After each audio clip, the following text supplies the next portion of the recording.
ये सनातन सिद्धांत प्रायोगिक पद्धति से सिद्ध करता है कि ये विश्व ही परमात्मा है।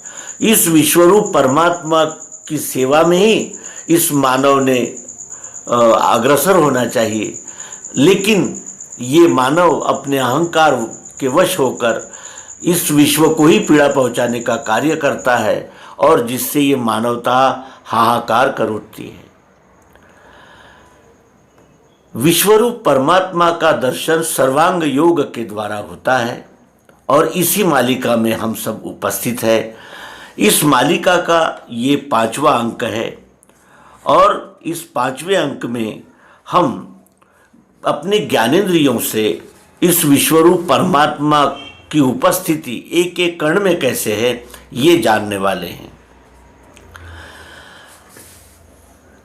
अब ये ध्यान में बैठे संपूर्ण इस हेतु से आदि में क्षर का भाव देखना निज बुद्धि से, अपनी बुद्धि से ही इस जो परिवर्तनशील गतिशील प्रकृति है, क्षर है, उसके भाव जो 5 है अलग अलग प्रकार के हैं, वो अपनी बुद्धि से देखने हैं।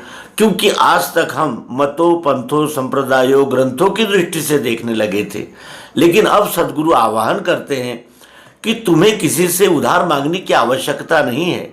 तुम अबोध अज्ञानी नहीं हो, तुम्हें विज्ञान ने आंखें दी हैं और तुम्हें ईश्वर ने इस मानव शरीर को देते समय इन सारे साधनों को उपलब्ध कर दिया है। इस अंक में हम 5 ज्ञानेंद्रियों से 5 प्रकार के अनुभव किस तरह आते हैं वो अधिष्ठान से लेकर संपूर्ण विश्व में देखने जा रहे हैं। सद्गुरु कहते हैं, अब ये ध्यान में बैठे संपूर्ण इस हेतु से आदि में क्षर का भाव देखना निज बुद्धि से, दिखेंगे इसमें भाव 8 भिन्न प्रकार के, ये रूपांतर पाते हैं चक्राकार सदैव ही। अपनी आँखों से देखो दिखता है पदार्थ ये, ऐसे ही विश्व में सारे रूप का दिखना भरा। इसे हाथ लगा देखो आता है स्पर्श ध्यान में, ये स्पर्श भाव सर्वत्र विश्व में है भरा हुआ। इसमें शब्द है स्थायी, बजा के कान से सुनो, वैसे ही विश्व में सारे स्थित है शब्द भाव भी। जीभ से ये लगा देखो वस्तु में कुछ स्वाद है, वैसे ही विश्व में भी है रस भाव भरा हुआ। नाक से सूंघ के देखो गंध है इसमें भरा, इसी रीति लखो सारे दृश्य में गंध भी रमा। यहाँ लो 5 तत्वों का सूक्ष्म भेद लखा दिया, इसी में 5 का ब्यौरा पंचीकरण आ चुका। रचना शब्द की सारी 5 को बतला रही, गुण है इनके आगे वे तीनों सूक्ष्म रूप है। 5 ज्ञानेंद्रियों से वे दिखने के नहीं कभी, जानेगा मन वे तीनों और उनके स्वधर्म को। क्षर भाव स्थित पंचीकरणानुभव योग नामक सर्वांग योग का ये 4था अध्याय है। सद्गुरु कहते हैं कि तत्त्वम असि को ध्यान में बैठाना है तुम्हें। तत्त्वम असि का सिद्धांत प्रत्यक्ष प्रयोग के द्वारा जानना है आपको, क्योंकि आपके बुद्धि में निश्चय को प्राप्त हो रहा है आपकी बुद्धि ने, और सिद्धांत का निश्चय प्रत्यक्ष प्रयोग के द्वारा ही होता है। अब सद्गुरु कहते हैं कि अब ये ध्यान में बैठे संपूर्ण इस हेतु से आदि में क्षर का भाव देखना निज बुद्धि से। क्षर कहते हैं जो सतत रूपांतरण होने वाला है उसे क्षर कहते हैं, उसे प्रकृति कहते हैं। और अपनी बुद्धि से देखना है, क्योंकि अब तक हम दूसरों की बुद्धि से देख रहे थे और अधिक से अधिक संशय भ्रम के शिकार होते जा रहे थे।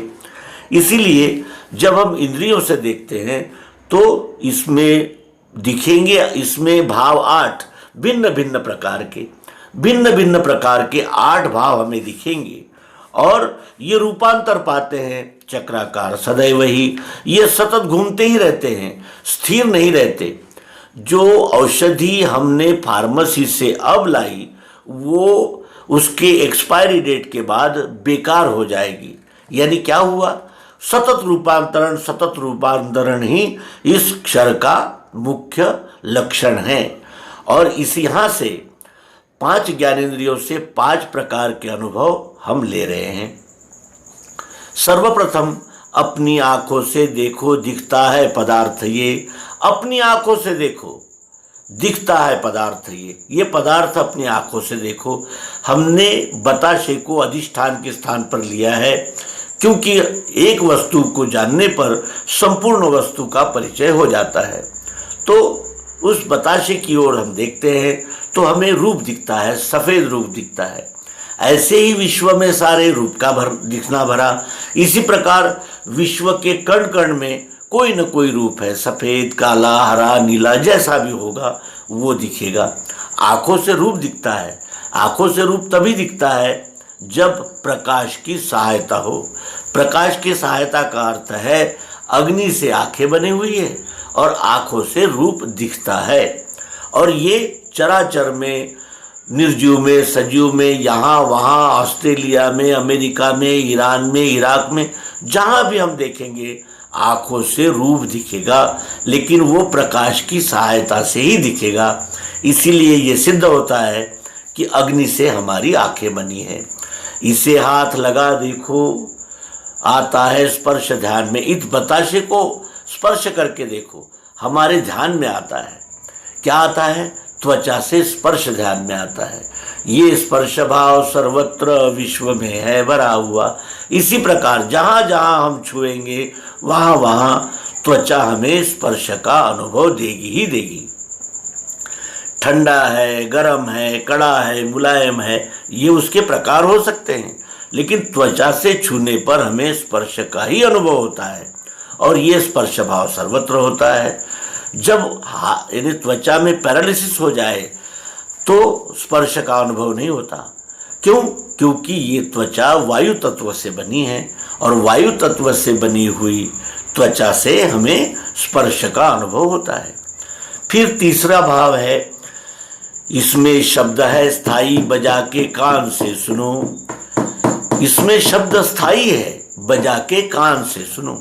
तो शब्द कब सुनाई देता है? जब वस्तु में और जिस पर हम ठोक रहे हैं उसमें स्पेस होता है तभी।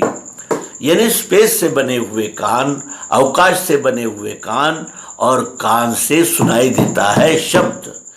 इस प्रकार हमें कान ने अनुभव दिया। अर्थात कान है ये आकाश तत्व से बने हैं और शब्द सुनना उसका कार्य है। इसके बाद जीभ से ये लगा देखो वस्तु में कुछ स्वाद है। इस बताशे को हम जीभ से लगा के देखते हैं तो हमें स्वाद का पता चलता है। वैसे ही विश्व में भी है रस भाव भरा हुआ। इसी प्रकार हम जीभ से जहाँ जहाँ जीभ लगाएंगे हमें रस का, स्वाद का अनुभव आता है। तो जल तत्व से बनी हुई जीभ है और जीभ से संपूर्ण विश्व के एक एक कण में रस का अनुभव आता है।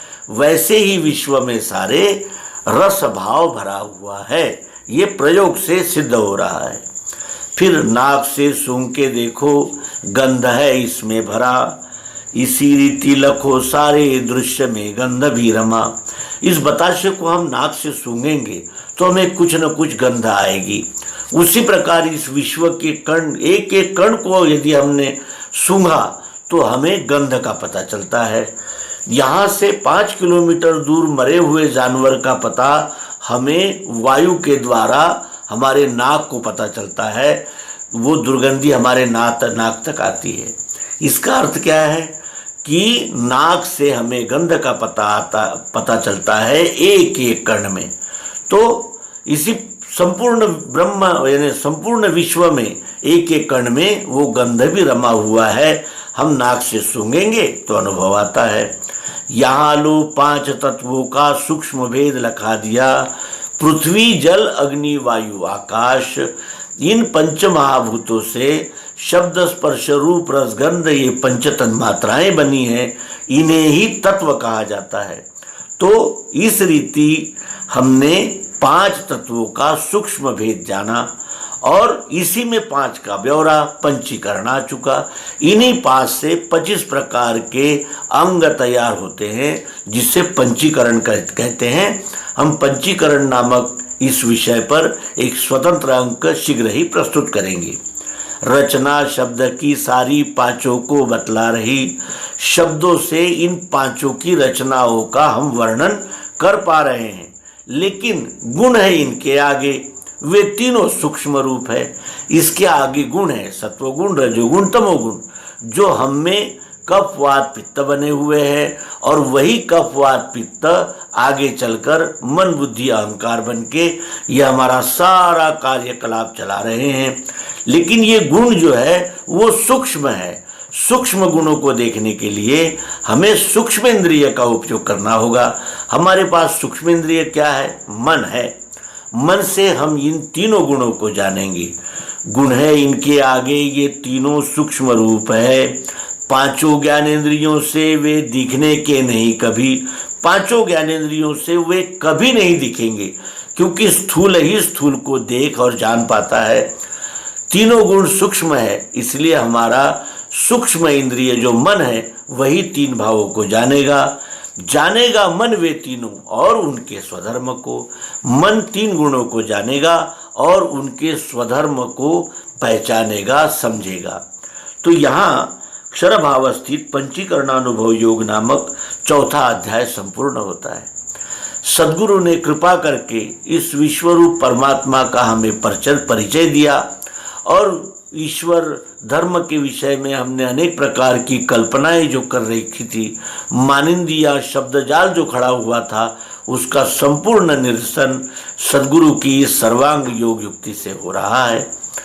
इस योग युक्ति को जानने का सबसे बड़ा लाभ यही है कि हम एक एक कण में उपस्थित उस परमात्मा का अनुभव ले पाते हैं।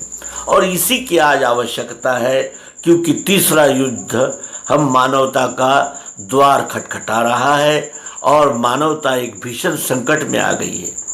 इस समय सभी मतों पंथों संप्रदायों ग्रंथों का अट्टहास छोड़कर हमें विश्वरूप परमात्मा को सद्गुरु युक्ति से जान लेना चाहिए, तभी ये मानवता सुरक्षित रह सकती है। यही निवेदन करते हुए इस अंक को विराम देंगे। नर्मदे हर सद्गुरु भगवान की जय, विश्वरूप परमात्मा की जय। ओम शांति शांति।